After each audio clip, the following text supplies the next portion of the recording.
Hi guys, welcome to Brains on the Beat. If you're new here, please like, comment, share, and subscribe.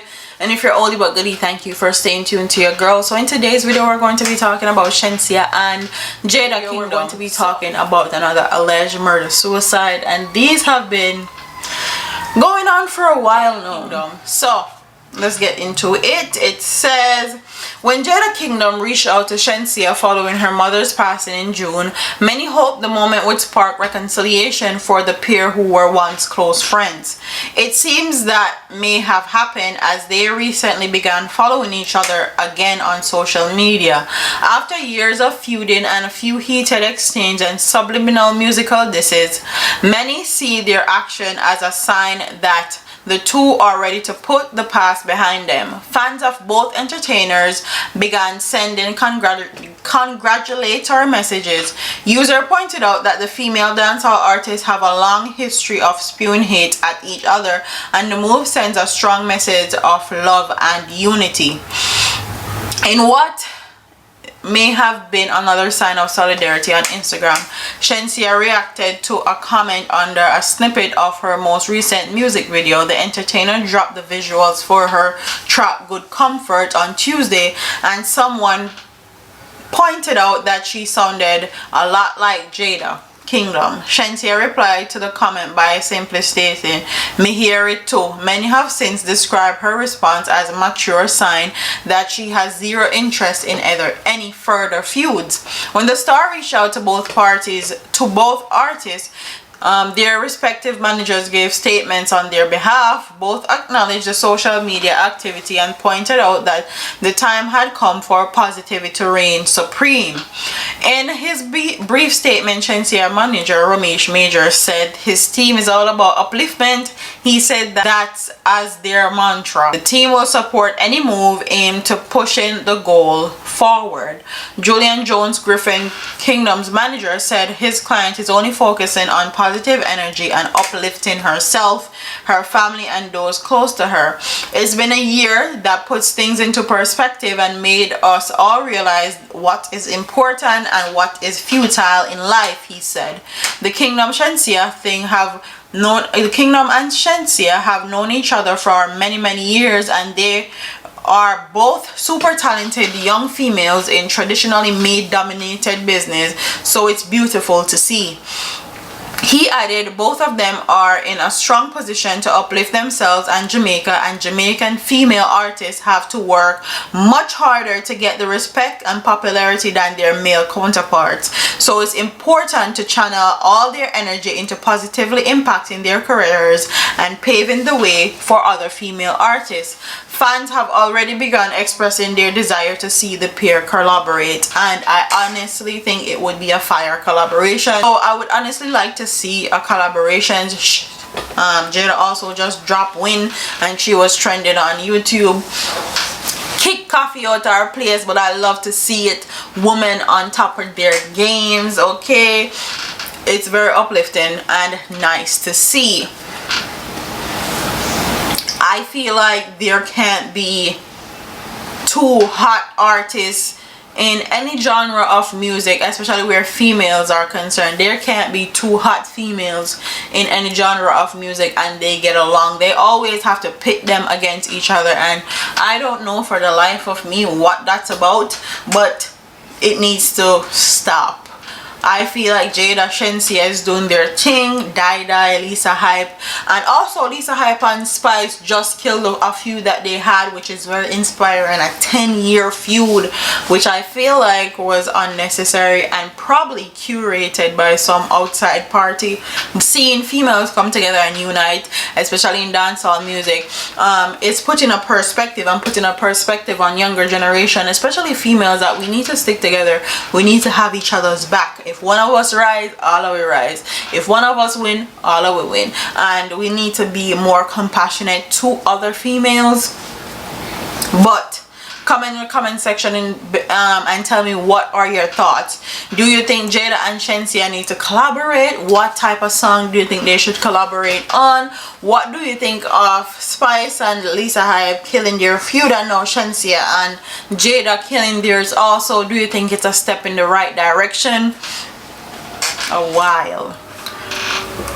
They don't seem to be getting better or getting any less, even with this whole COVID thing. I feel like a lot of the stuff that is going on is being overshadowed by COVID. But let's get into the video. It says the Constant Spring police are probing a suspected case of murder-suicide after a 40-year-old fisherman and his 25-year-old after us. Wait there. Me read that wrong.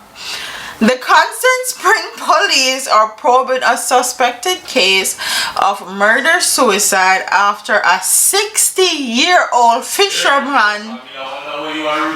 60-year-old fisherman. They lighted a blind me eye.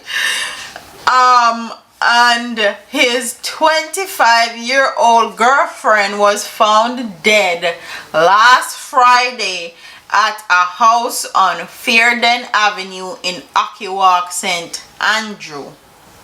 I saw.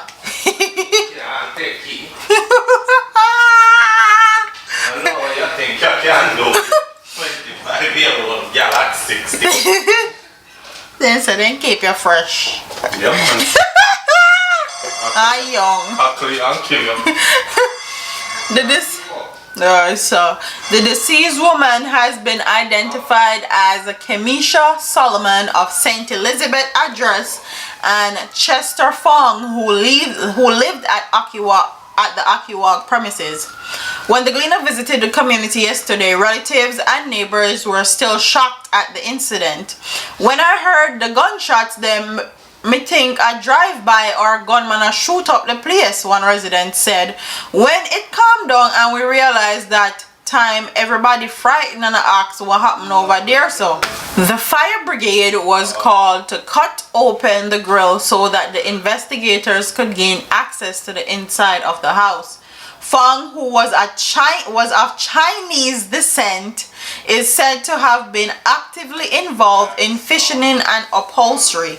A resident said that Fong met Solomon while she was taking care of his now deceased mother, and they have been going through some issues and they were arguing shortly before the tragedy. Wow.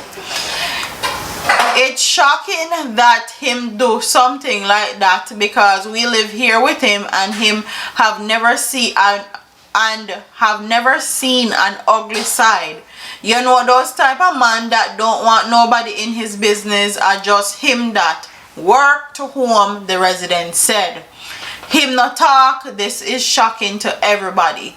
Another added. Him didn't live with his wife that gave him 4 kids. We never hear him and her yet. She eventually moved out. It's only the kids we see come since the incident. Police reports are that about 10:30 p.m. last Friday, they were called to the premises where the 2 bodies with gunshot wounds were found inside the house. They theorized that the 2 had an altercation and a .38 revolver was used to shoot Solomon before Fong turned the weapon on himself. So I'm just gonna give you guys my thoughts and opinions based on me covering these stories a lot, of what I think and what my theory is happened. Solomon is 25, Fong is 60. Honestly, I don't know what a 60-year-old can do for a 25-year-old. I feel like that's up too big of an age gap, and I'm not a person that believe in age gaps and all of that. I feel like based on who you are as a person, you make a decision about who you want to be with, whether them 20 years old or 30 years older. But with this case, they're 40 years apart, so I feel like that is a big age gap, and that is what sticks out to me the most. And dare I say, this man had 4 children prior, so I'm feeling like this man probably left his wife for this girl, and the girl ended up cheating on him or wanted to leave him for someone else, and he was not having it because he felt like he ruined his life by leaving his wife for her, and instead of her leaving him, he rather just kill himself and her. That's just my theory based on watching a whole lot of First 48 and a lot of crime shows and covering these stories all the time here on YouTube. Everyone that knew Fong and Solomon, everybody that knew them, it's very heartbreaking and heart-wrenching to know that you lose somebody in a murder suicide. They didn't dead by old age or anything like that. Somebody actually took up a gun and killed them. So, and it's very hard to know that your loved ones would or have the capability of killing not only themselves but also somebody else. So condolence goes out to everybody that knew them. Don't forget to like, comment, share, and subscribe. Leave your comments in the comment section below, and if you know anything, comment in the comment section. Hit me up, brainsonthebeat@gmail.com. I would love to hear the backstory to this case, and I'll see you in the next one. Deuces.